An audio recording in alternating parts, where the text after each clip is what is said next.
Good morning, traders. Welcome to the live stream. My name is Charles Gough. I come from a community called Pirate Traders, where we are focused on the ES, the NQ, and how they move through the two-way auction process. If you don't mind smashing that like button, we got 15 people hanging out right now. If we can smash that like, we can get those numbers up. Those are rookie numbers.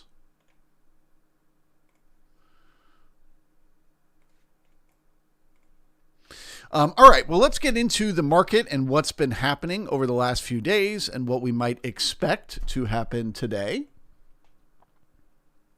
Last week was a bit of a tricky week. And the reason I say that is because there's a certain sort of market, a certain sort of type of thing that happens to the market that we call the market getting pinned.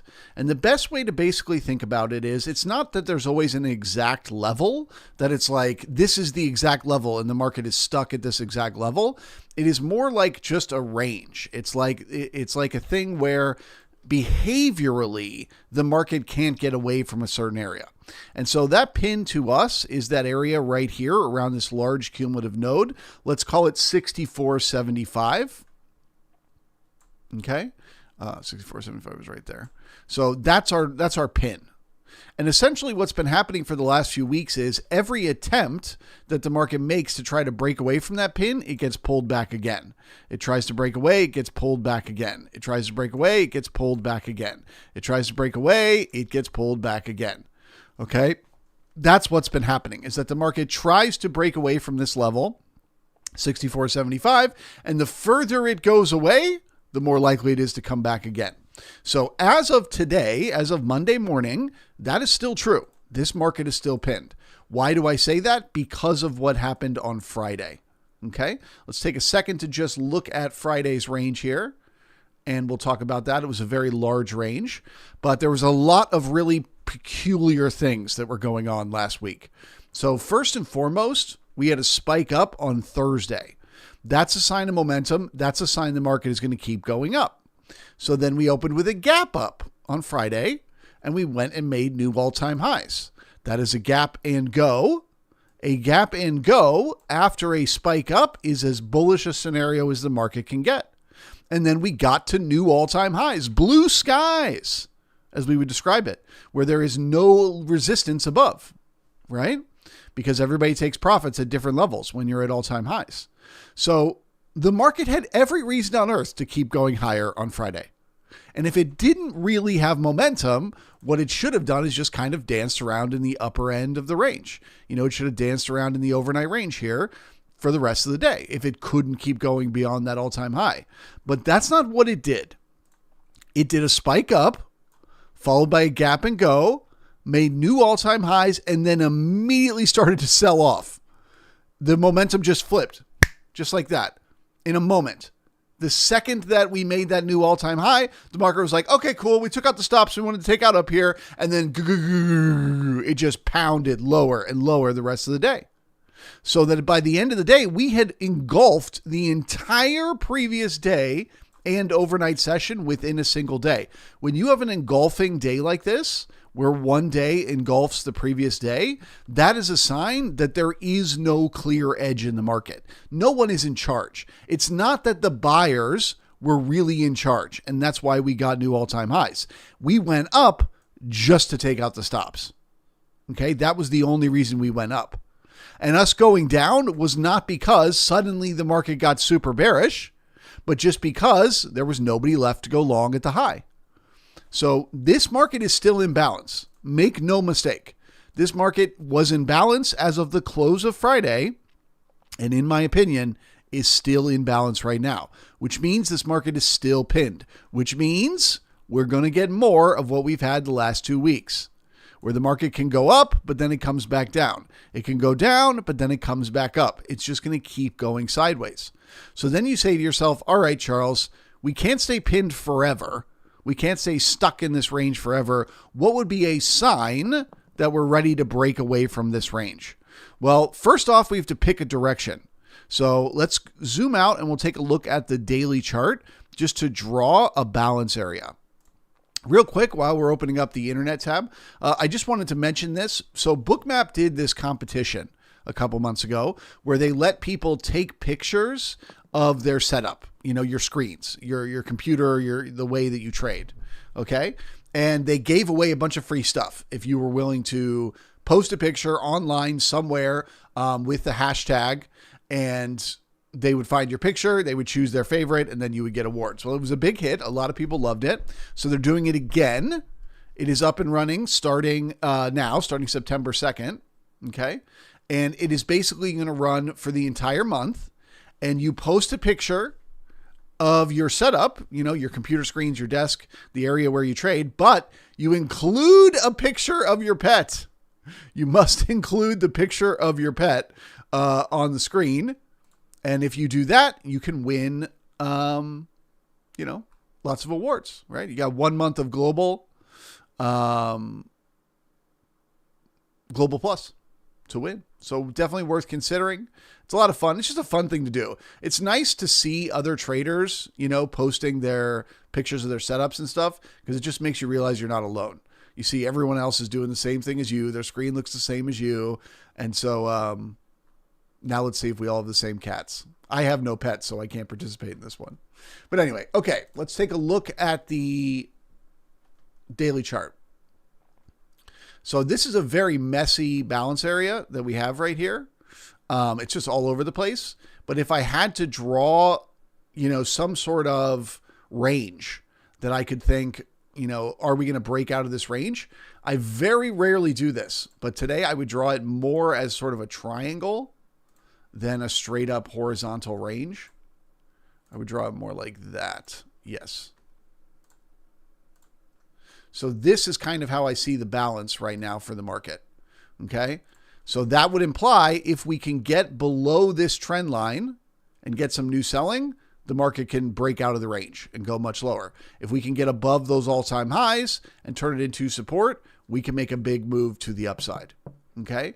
But as long as we're still range bound, as long as we're still grinding around in this two-sided range, we as day traders should only be concerned with that and that alone. We're still in the range, so we should assume we're going to stay in the range and we're going to keep trading sideways. Okay.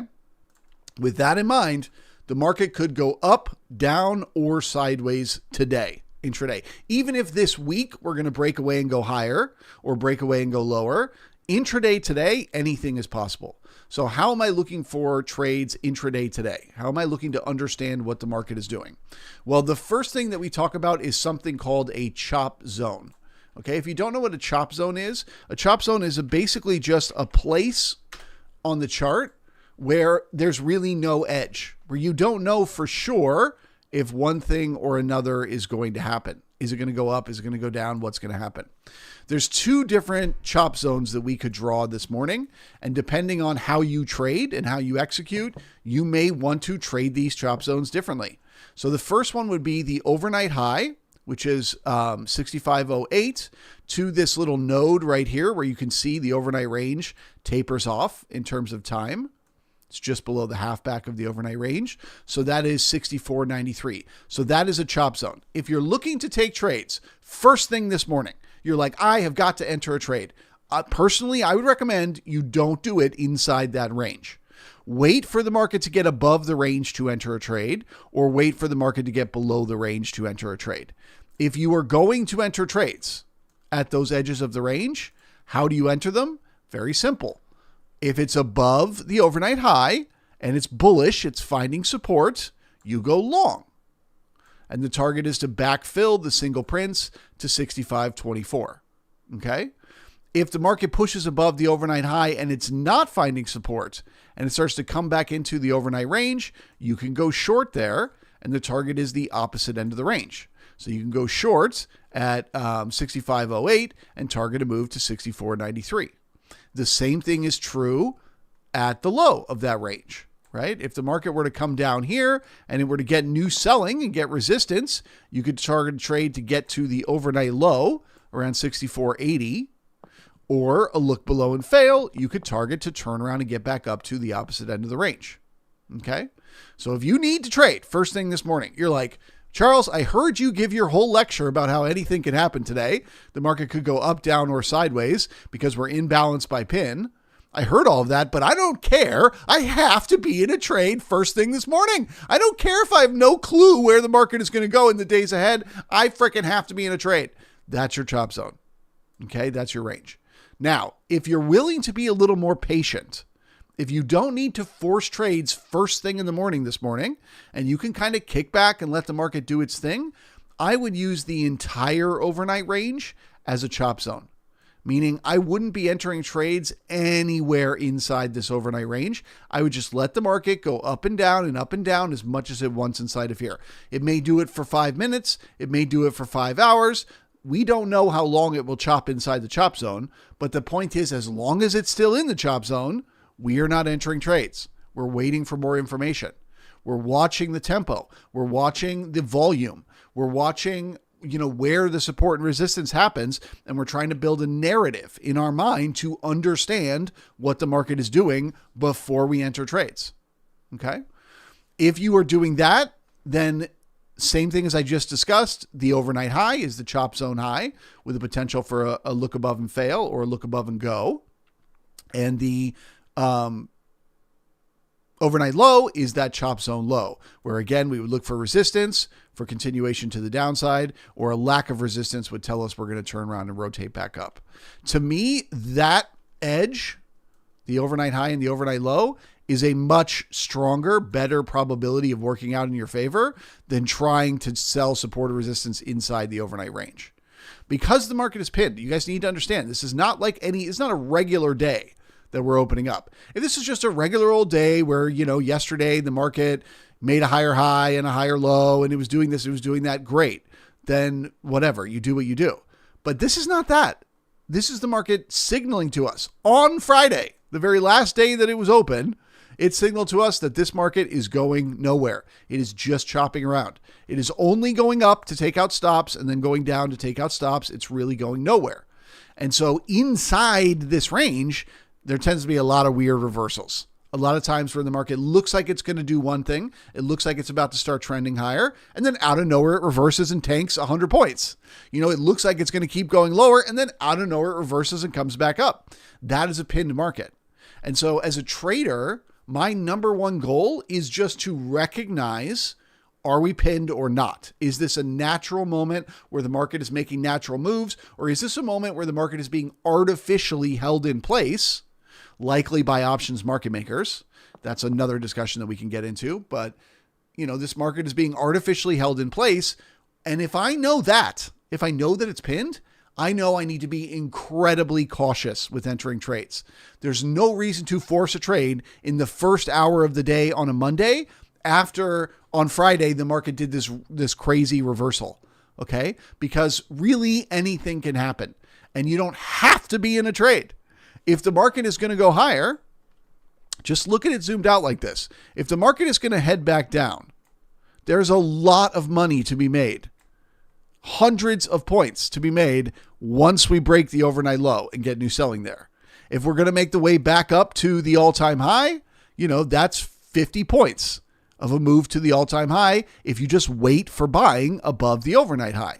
So there's tons of money to be made today in this market outside of the overnight range. If you can just be patient and wait for the market to get there, wait for the market to tell you what it's doing next, then enter your trade. If you can just wait, there's a lot of money to be made. Most of you cannot. That is the problem. Most of you will feel a need to enter a trade the moment the opening bell rings. The market will go up 5 points. It'll go down 10 points. It'll start moving around and you'll be like, I got to be in a trade. I got to be in a trade. In which case you will likely get chopped up. You'll get in a long, they'll stop you out. You'll get in a short, they'll stop you out. That's why we call it a chop zone, because most traders are getting chopped up. Most traders are gambling. They're guessing. They're just desperate to trade. They just feel like they have to get in their trade right this minute. And so they do, and they get squeezed. So that is how I feel about the market. This is the choppiest of chop zones. And caution, Will Robinson, on entering trades. Any questions on any of that from the chat?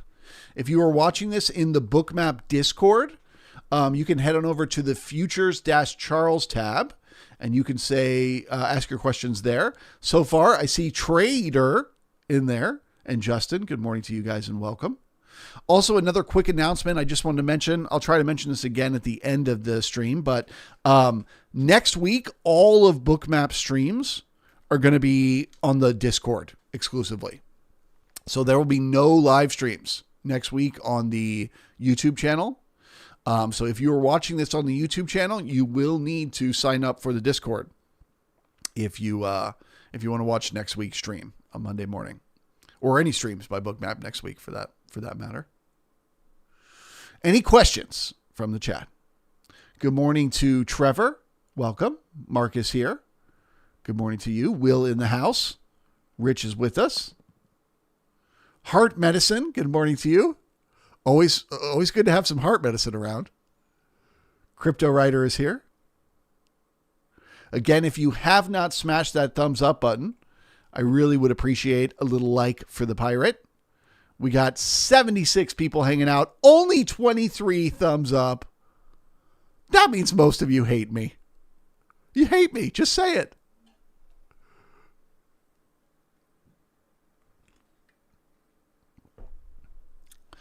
All right, well, we got some spare time on our hands, and we've got no questions from the chat. So let's take a look at some other, indices, other stocks that we may want to look at. Is there anything that you guys want to see and you want to hear me do commentary on? Let me know in the chat. We will start with everyone's favorite, Bitcoin. All right, well, you guys were with me last week when we talked about Bitcoin. We were right here when we were talking about it. And basically, I had this theory about Bitcoin, which is we've got this previous balance area that's basically from like 100,000 to 108, 110-ish, that area. I think the fact that we bounced off of that balance area, not once, not twice, but 3 times. Okay, so bounced off of it, made new all-time highs. Great, that's bullish. The market should be able to keep going higher. Bounced off of it. Okay, well, that's okay. You know, we came back for a second test. Nothing wrong with that. We got our bounce. We should be able to go make new all-time highs again. And then we come in again to test that previous balance area high, right? We don't make those new all-time highs. That's the market telling us something. That's the market telling us we are running out of steam. We don't have buyers at the highs anymore. Right? So then the market enters that balance area. It doesn't just test it for support. It literally re-enters the previous balance area. That is not bullish, right? That is a sign that the bears are beginning to take control of the market. And those bears are targeting a move back down towards that balance area low. So the buyers, they're able to just fight their way through one more bounce. What does it lead to? New all-time highs? No, of course not. It leads to another entry into that previous balance area. Again, they tried to get their way out, which again just came back in. And it looks like we spent the latter half of last week and the weekend basically just balancing, just grinding right on this balance area high. So, in my opinion, the higher probability is that the market needs to head down towards 100,000. My guess is about 101 is where it needs to go. Okay. If I am wrong, we will know this week, because we are now, over the weekend and, the latter half of last week, we are bouncing on this previous balance area high. So we're just grinding, trying to decide, are we heading back down for the low, or are we turning right back around to head up for the all-time high? So I would say this week in Bitcoin, one of those two things will happen, and you can go with whatever momentum you get. If you start to break, let's say 1,400, you can trust momentum to the upside, targeting a move towards the all-time highs. If you start to fail and pull back in, you can target a move to the downside, although I would not fall in love with that trade because they can find support anywhere inside this balance area. They don't necessarily have to make it to 101. So if you're shorting the re-entry again, just be cautious with that short. You can get this, where it just bounces up and out of there before it gets to the opposite end. But if you are a long-term investor in Bitcoin, To me, this is a time to start layering in orders, to start accumulating that long position that you want to get somewhere above 100,000. I don't think it's going below 100,000 again. It's had so many opportunities to do that, and it hasn't. This to me is kind of that strong low that I don't see swing traders. That's at 98,000. I don't see swing traders needing to go any lower than that. This market will be on sale in the low 100s. It'll be discount shopping there. And there's a lot of bigger players that have been too afraid to enter, Bitcoin markets for years, and they're beginning to enter now. And that's the reason why we're not getting, we'd make these new all-time highs and we would get these like crazy, 70, 80% retracements from the all-time high. Well, the last major huge retracement was not that big. It was like 25%. So that's showing you that stronger hands are stepping in. The volatility on Bitcoin, those crazy 70, 80% drawdowns are likely over. The asset class has just grown to be so big. It now has so many mechanisms tied to it, so many ETFs and futures contracts, and people are short this and they're hedging with that and they're blah, blah, blah, blah. There's such a large mechanism around just Bitcoin itself, not the other cryptos, but just Bitcoin, that I don't think we're going to have any more of those crazy 70%, 80% drawdowns. I think those days are done. So to me, the market was on sale when it came down here and it gave that 25% discount. Guess what it is from the current all-time high back down to 100,000. Basically another 25% discount. It's a 23% discount or whatever. So that's what I'm saying. These are the types of dips you're going to get now in Bitcoin. They seem really big, but they're not compared to what it used to be, what this asset used to be years ago. And so to me, that low 100s is an excellent place for long-term investors to look to start to accumulate a position. Okay.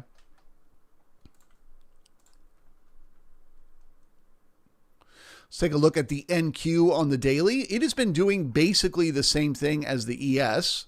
It has been balancing.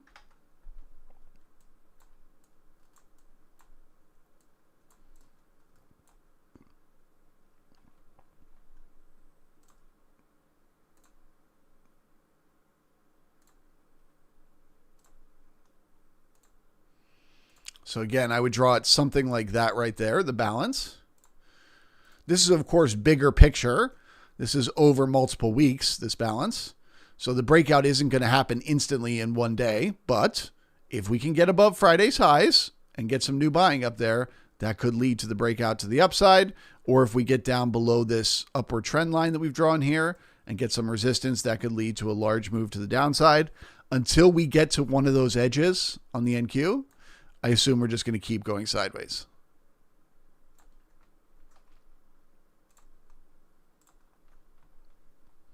If we want to dial into NQ this morning and look at some exact levels, let me pull up the market profile chart.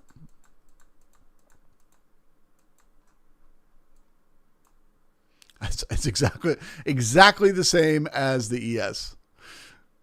Identical read. So you've got your smaller chop zone. If you have to trade first thing this morning, if you just can't wait around, wait until we break either 23,727 on the downside or 23,799 on the upside. And then, like I said, with support, you're taking longs to head to Friday's high. With a lack of support, you're trading to the opposite end, or vice versa. With resistance, you're trading to the low or back up to the opposite end with a lack of resistance.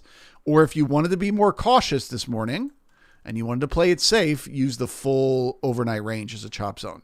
So wait for them to get new selling below the overnight low before you think about shorting for continuation to the downside. But yeah, both markets are pinned, so anything is possible today. I would say the NQ looks a little more bullish than the ES, but basically the same.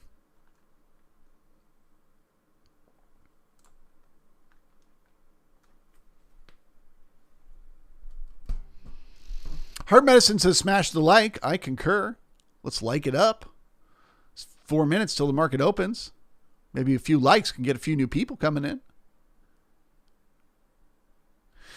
Friedel says, it's funny that I literally said to myself this morning how great it was that you solved the video on Discord. Only problem, and how I don't have to. Oh, well, it's only 1 week, Frito. It's just next Monday. You'll be okay. Alan in the house says NQ. There you go. Grizzly Bull is here. Good morning to you. Hard is saying it's a nice time to buy Ether too. Yeah, let's take a look.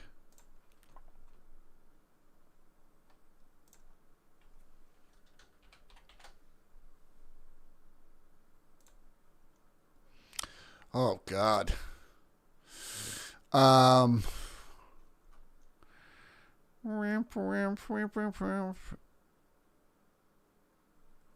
Yeah. So Ether has been in the biggest balance you've ever seen. It's been 4 years. You can see this blue box represents that balance area where we have spent the last 4 years going sideways inside this box, trying to decide what's next. And you are right. We are dancing right on that balance area high right now. So again, it's all about time frame. If you are a long-term investor in Ethereum and it's able to break higher from here, it will likely make a range as large as this range. So, I mean, you're talking, you know, probably at least 10,000. I would say 9 to 10,000 per coin.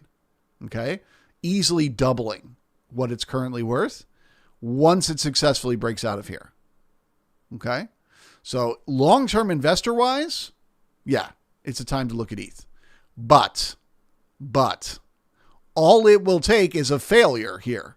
All it will take is that the market can't hold these levels. What happened last time? It couldn't hold these levels. We sold off all the way down to the opposite end of balance. And I know it doesn't seem like that's possible right now. Right now, it might not seem like it's even in the fathomable that, you know, Ethereum could go back to only, you know, 1,400 a coin or whatever. But it is very, very possible. This could easily repeat itself. And we could fail here and pull back down. So it is a great entry as a long-term investor, but you must accept that risk that there could be a major, major move to the downside first. Let's zoom in a little bit here. And we'll look at the range over the last few weeks and see if we can't dial it in a little.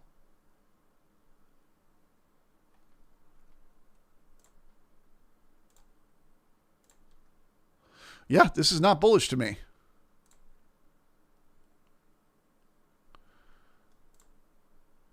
So this is the way I see it. We had this trend line. We were respecting it, right until we got to that previous balance area high. And then what happened? We stopped respecting it. And now we grind right through that support sideways. Now you can grind through a trend line like this sideways and then keep going. I'm not saying the momentum has to be over, but I'm saying to me right now, short term, this is not a time to go long. This is the market basically running out of steam. I bet you get one more little poke up, probably above 4,600, and then it comes down. So, like I said, long-term investor, there's nothing wrong with buying Ethereum here, holding it for the next 5 years. It'll probably be worth 10,000 5 years from now.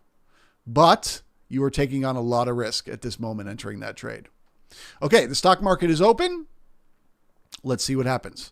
So for those of you that are just joining us, we have been talking this morning about how the market is pinned, which basically means it is being artificially held in a range. You can see that by just looking at the chart here. Look at these large nodes of volume right here and these large nodes of volume right here. And what does the market do? Breaks away from one to the other, tries to go higher, comes back down. Tries to go lower, breaks to the other, turns around, comes back up, goes sideways. Okay, so this is that pin where the market is trying to get away and it comes back, tries to get away and comes back, tries to get away. And then on Friday, what did it do? Come back. So we are still pinned. Pinned means we could go down today, we could go up today, or we could literally go nowhere all day. Anything is possible. So how are we trading intraday with that knowledge? Well, first off, we're respecting the chop zone. The chop zone is the range within this area that we just don't know which way it's going to go. Once we break out of that range, we have a little bit of an edge, but right now there is no edge. There's two ways to draw your chop zone today, depending on your risk tolerance. If you're looking to enter trades earlier on in the day, it's going to be the overnight high at 65.09 to this taper in time here at 64.94. That's your chop zone. So you could trade at 94 or you could trade at 65.09, depending on whether we get new buying or selling there. And if you want to be more cautious today, you could use this larger chop zone, which is the entire overnight range. You won't be entering trades right here around 94, where there is still a lot of uncertainty, and you're waiting for a bigger break of the range. But for now, we're in a chop zone. So we expect the market will chop it up and down and all around. Make you think it's going up, then reverse on you. Make you think it's going down, then reverse on you.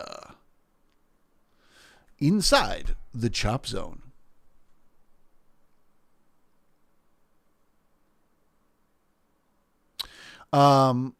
Pepe says, is there a secret way that you can tell if the high liquidity area on the heat map is being rejected or absorbed while it's happening, because it's very hard to see and catch the move in real time? Okay, so here's the way I like to think about the large nodes of liquidity on Bookmap. Okay, so first and foremost, the question I always ask myself is, when a large node appears, right? So at the moment that it starts to show up or starts to disappear, what is happening with the market, right? What is the market doing at that moment that it appears or disappears? What is changing in the market? So for example, if we look up here around 65.40, we can see that this morning at, looks like about maybe 9:17, somebody randomly put a bunch of liquidity up there. So they put a bunch of sell orders, limit sells up there around 65.40. And so I'm saying to myself, okay, what happened with the market when that happened? What was going on? Well, first and foremost, the first thing that jumps out at me, they disappeared another large node down here at the exact same time. Okay. So that's whatever is happening. That's what's going on. Whatever was this node, whatever purpose it was serving, it reached that purpose and then they moved it up to there. So I have to rewind back a little bit more to see what was that node doing. Was it acting as a magnet to pull price to it, or was it acting as a magnet to push price away? So now we're getting into like the 8:30 hours of the morning. Okay, so they were using these as magnets to pull price to them. You can see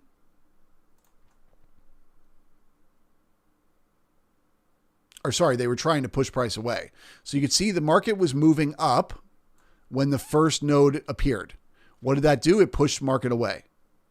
But then market found support and started coming up again. So they realized it wasn't working. So what did they do? They moved it lower to try to push price away. Didn't work. Price came up and kissed it, so they moved it higher.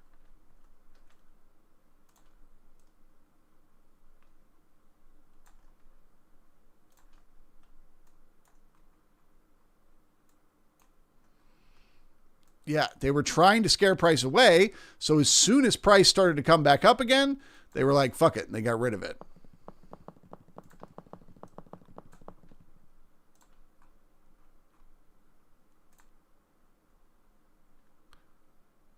Oh, that's live right now.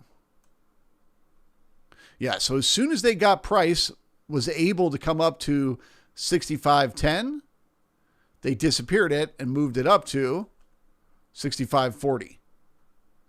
So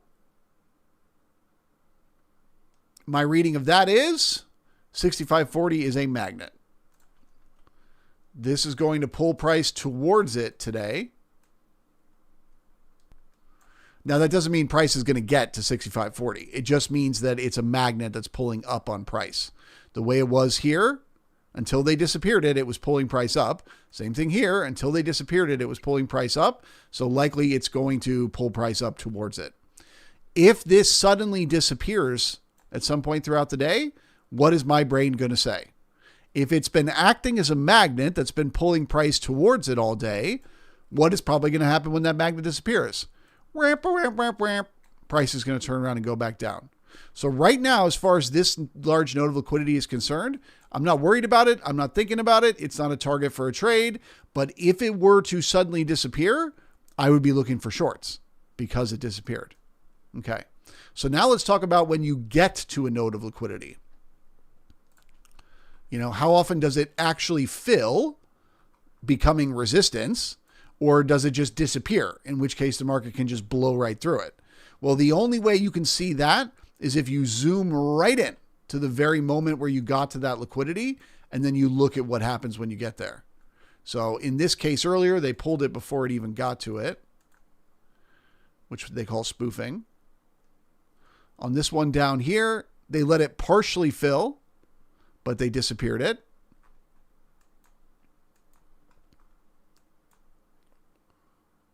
Yeah, so the new one that just popped up below us, 6505, has not been tested yet. So looking at nothing but liquidity nodes in Bookmap, it's bullish right now. It's heading up towards that larger node at 6540. And until this one disappears at 6505, we should assume that that will fill and be support to keep us going higher. Now, if we get there and it disappears and it doesn't fill, we have to change our minds very, very quick. And that's what I think is one of the more frustrating things about day trading, operating on such a tight time frame, is that the information constantly changes. 1 minute, the information is bullish, and then the next minute, the information is bearish. And so if you can't change your mind and change your trades in real time, minute by minute, as those things are changing, I wouldn't worry too much about the exactness of like, will this fill or not? You know, you're more looking at the market big picture, which is the chop zone that I drew here. If this market is going to go higher today, it will first get above the overnight high and it will turn it into support. No matter what's happening with internals, no matter what's happening with Bookmap, no matter what's happening with, you know, gamma levels or any of that, none of that matters. If the market is going to go higher today, it is going to get above the overnight high and it is going to find support. If we see things corresponding, if we see support in the internals, then we can trust the momentum and we can get long. If we see something in the, you know, Bookmap that's telling us that the market is going to continue higher, like new nodes of liquidity popping up above, becoming a magnet, or, you know, a node of liquidity from below disappearing or whatever, well, then we trust it and we go long. But price action has to be the first thing to tell us what to expect. And then we use the information from Bookmap and internals to, you know, confirm that reading, that understanding. I'm talking about a chop zone. Baby, it's choppy. And so you say, well, Charles, we're going down right now. Does that mean we're going to go much lower? No. Why? We're still inside the chop zone. And not only are we still inside the chop zone, not only did we leave behind a weak high, which is a magnet for price, but we also have an iceberg up there. So we know this thing is going to go down just to turn around and come back up to the high. Now, will it go down to 94 or will it go down to 80? We do not yet know. But we know whenever it finds support, it's going to come back for the current high. As long as this iceberg is still there, the market is likely to come back for it later on. So we are in a chop zone. We are not bearish.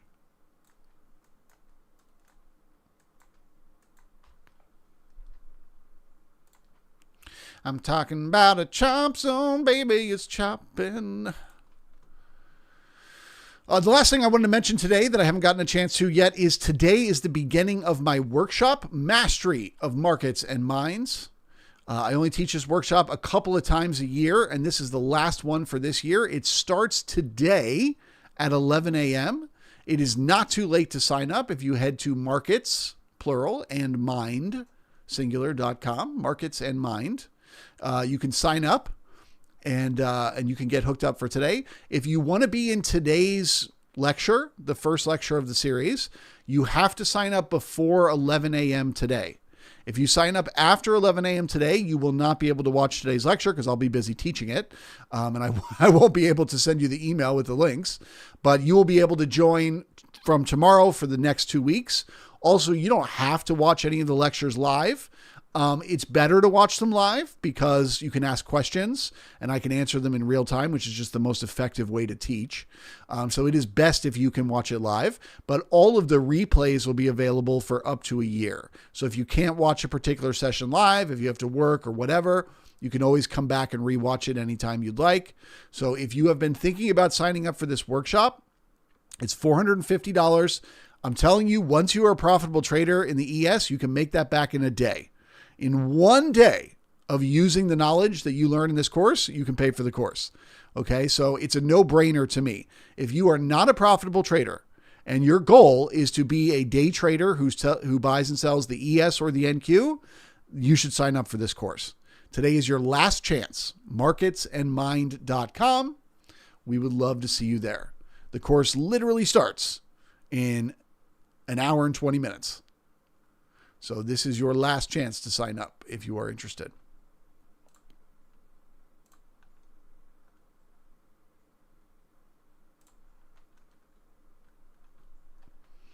Back to the chop zone, because it's a chop zone.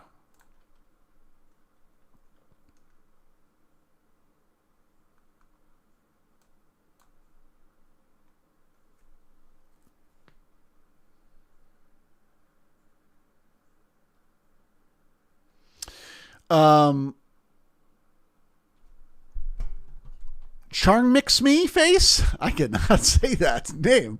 Says new here. What is the chart on the left? So the chart on the left side of the screen is a market profile chart. It's very similar to a candlestick chart. It just takes the information and it makes it three-dimensional. So whereas a candlestick just shows you where price went over a given amount of time. So over, if it's a 15-minute candle over these 15 minutes or a daily candle over this day, what the market profile shows you is within that candle, where did the market spend time and bring in volume? Okay. So the TPOs, the letters, let us see where we spent the most time, at what price level we spent the most time. And the volume profile lets us see where the most volume traded, at what price level. So it's just a three-dimensional view of the market. And why do I look at that? Well, I look at that because it gives me an understanding of what is happening in terms of the auction process. Okay.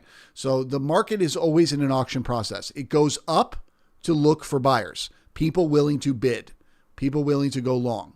Okay. It goes down looking for sellers, people that are willing to short the market, people are willing to exit their longs, right? So all it's doing each day as it goes up or down is searching for those buyers or sellers.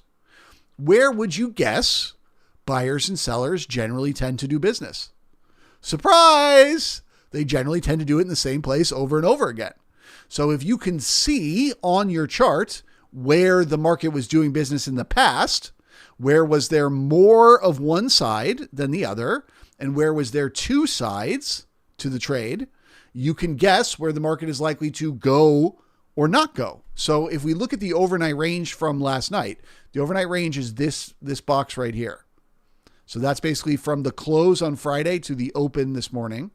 That's everywhere the market went. Where did it spend most of its time and bring in most of its volume? Right in here. Okay. Where did it run out of buyers? Where were there people no longer willing to go short? Go long? Up here. Where were there people no longer willing to go short? Down here. Right? So by being able to see where the volume and the time tapers off, what do I know? I know that as long as we're inside of here, we're probably going to keep going sideways.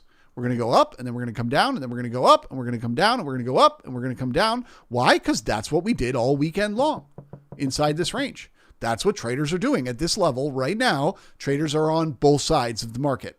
Some are bullish and are going long. Some are bearish and are going short. And the market is just playing tug of war, pulling between those two ends, right? Because each time they pull down, they take out some of those longs. And each time they pull up, they take out some of those shorts. And each time they push up, they convince some new longs. And each time they push down, they convince some new shorts. So by chopping around, by going up and down and up and down and up and down and up and down and up and down in that range, what do? They get lots of business to take place.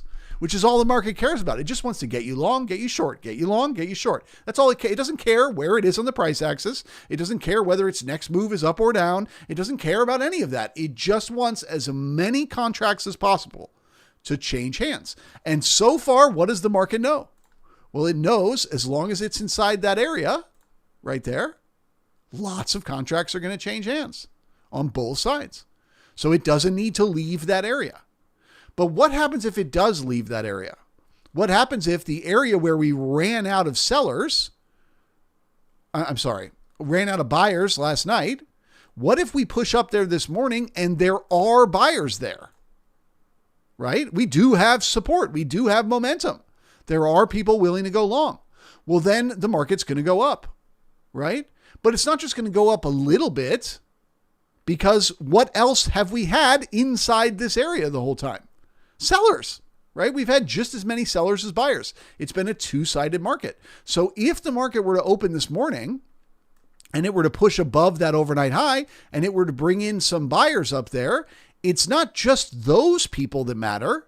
It's not just those new buyers entering at the overnight. It's all the sellers, right? And what about all the people that went short? They went short in the K period. They went short in the G period, in the H. They went short in the I. They went short today in the A period.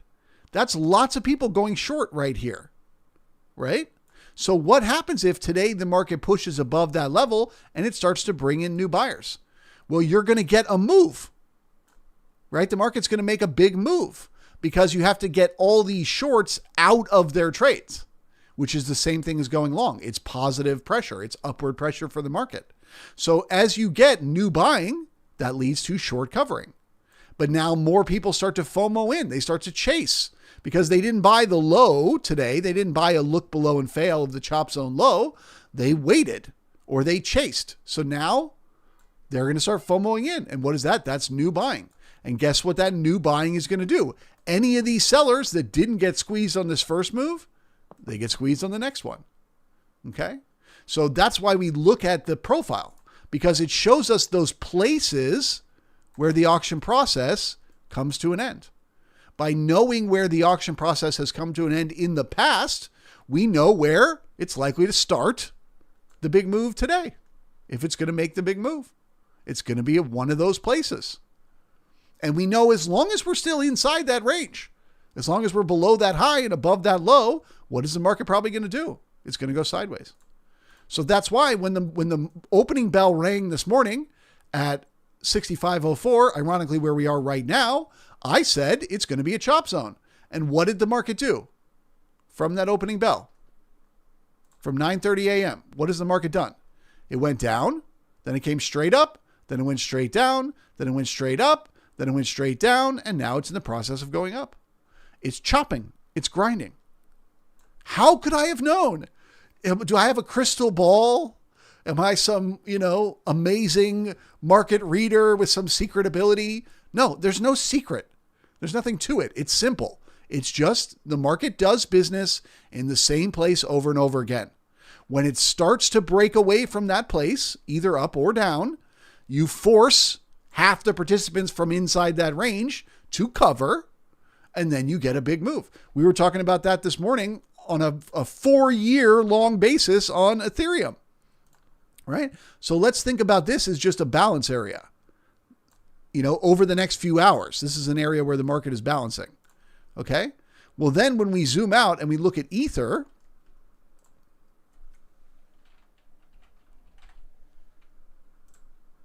we have that same conversation about balance, about a sideways range over a 4-year period of time. And that is why I say, is this a great place to get long? Yes, because if it keeps going up, guess what's going to happen? Anyone who went short in here is going to get squeezed. And that's going to give you that momentum up.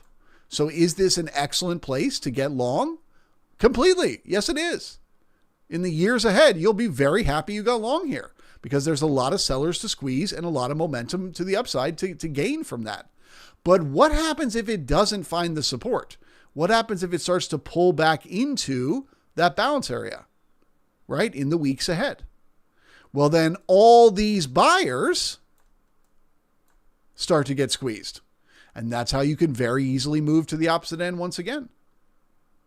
So this sort of auction process, this competition between buyers and sellers, this tug of war, it is happening on every time frame. It is happening over a period of years.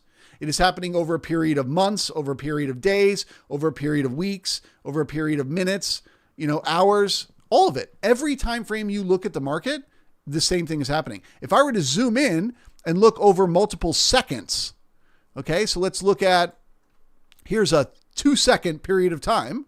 What does the market do? It establishes a balance area low and a balance area high. It rotates back up to the opposite end of balance. It can't break higher, so it rotates back down to the opposite end of balance. It can't break lower, so it rotates back up. It can't break higher, so it rotates back down. It's able to break a little bit lower. That starts a new balance area, which is able to break lower, which starts a new balance area. You see what I'm saying? So this is over 2 seconds. And the time it takes for you to say 1 Mississippi 2, this thing is doing this. It's balancing and breaking and breaking and balancing. And it is also happening over a 5-year period of time. So all you need to do as a trader, all your goal needs to be is 2 things.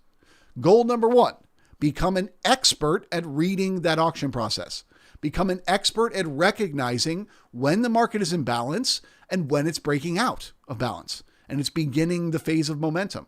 Recognize what a look above and fail, an attempt to break out looks like that fails, and know what is likely to come next.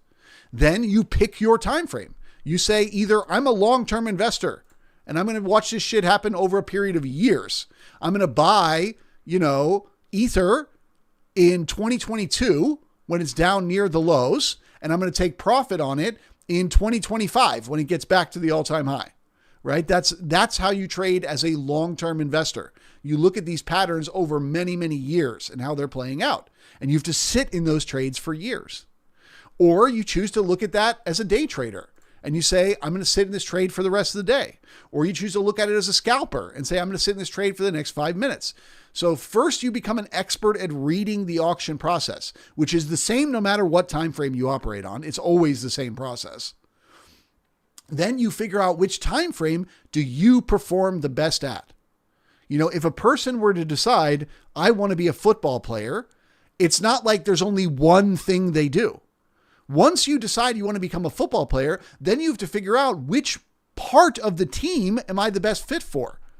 Am I fast? Should I be, a receiver? Should I be a tight end? Am I strong but slow? Should I be a lineman?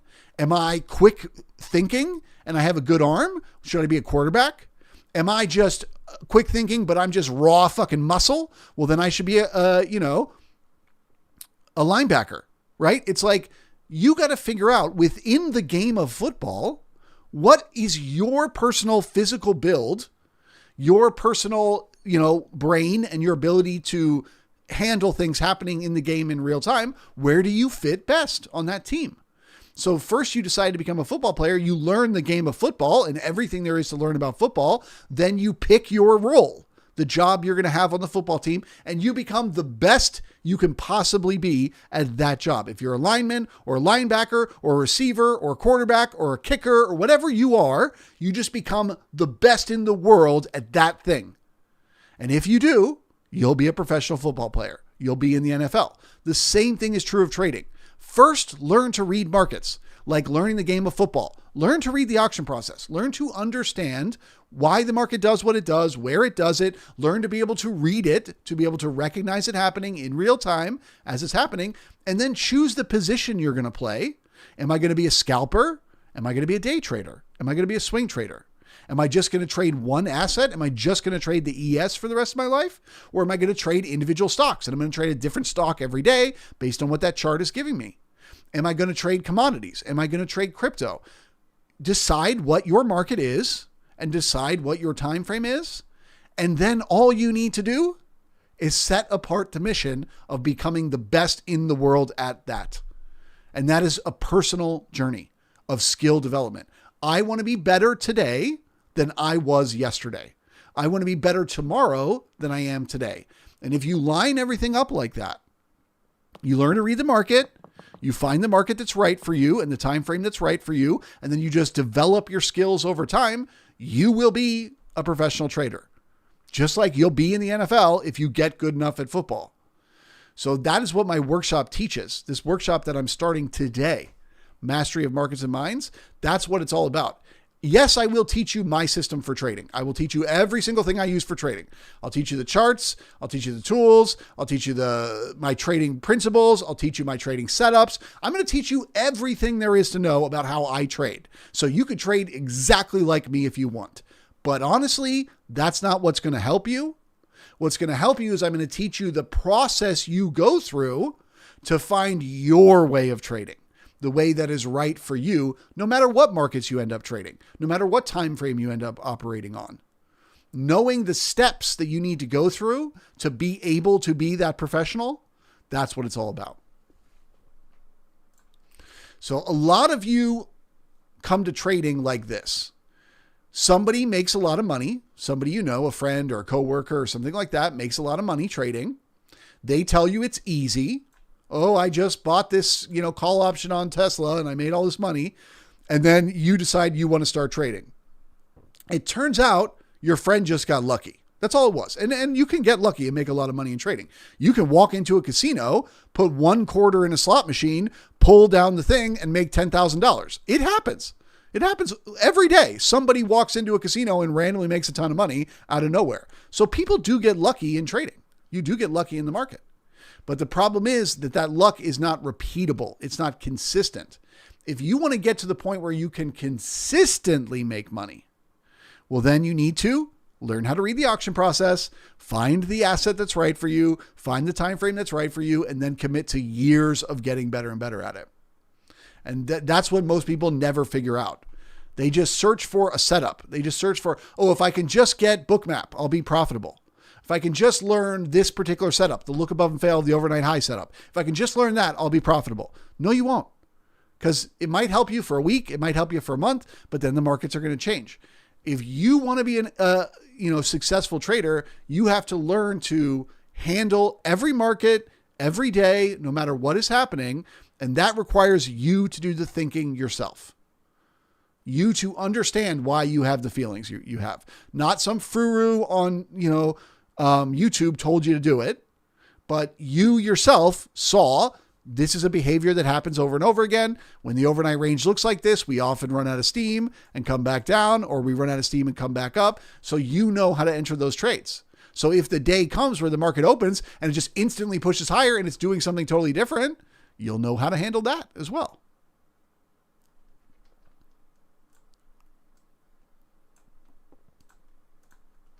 I'd be willing to bet a good chunk of the people listening to this right now literally think trading is just about finding a setup.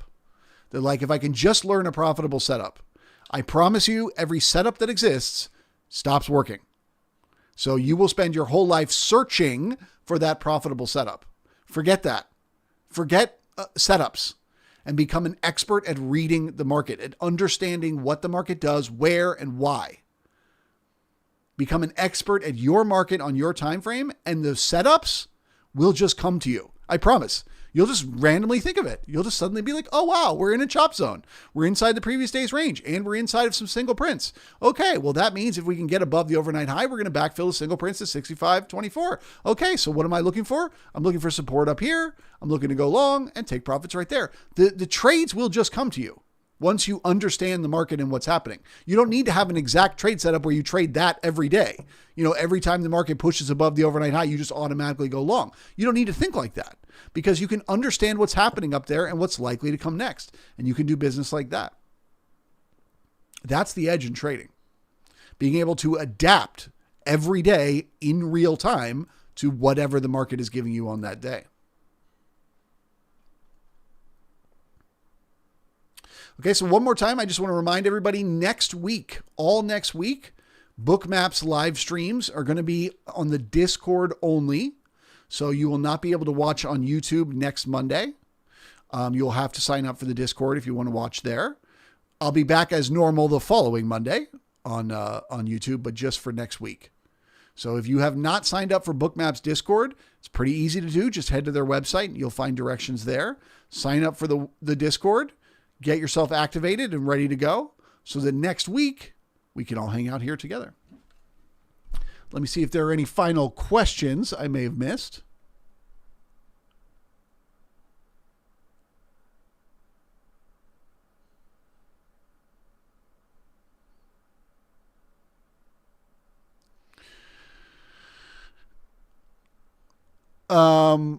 Chin Tan says, what is different with the course? I've taken your course in the past. So it's the same course. It's the same course. If you took a Markets in Mind workshop, it's the same. Obviously, there's a lot more in it now than ever before because I keep adding to it, but you've already taken it if you've taken it.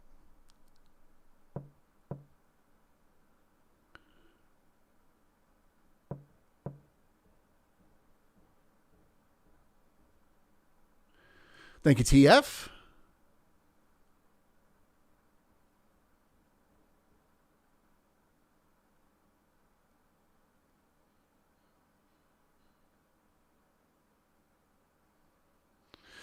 There's a question here. The workshop I'm doing today, will it be available as a recorded video that I can purchase at a later time? No. So if you want to watch it, you got to sign up now. If you don't want to take it now, just, follow my, head to my website, piratraders.io.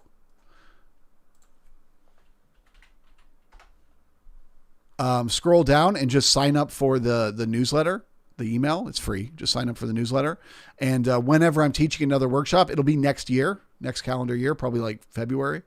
You'll get an email telling you about it. The reason I don't do the recordings is because I try to adjust the live stream. Adjust the workshop for whatever is happening in the markets at that moment. And it's constantly changing. So 6 months from now, there'll be different things than now. That's just the nature of the markets. All right. Well, I don't want to bite into anyone else's time. So with that, I will have to say goodbye to everyone. Thank you so much for watching. Remember, if you want to enter your kitty cat or your dog, or honestly, any pet, I don't think they gave pet specific criteria. So if you've got a pet snake, you can take a picture of your snake on your keyboard if you want and post that, to be part of this competition and potentially win a free month. And honestly, just do it anyway. Just post anywhere, Instagram, X, Facebook, LinkedIn, whatever you want, and use the hashtag BookmapPets.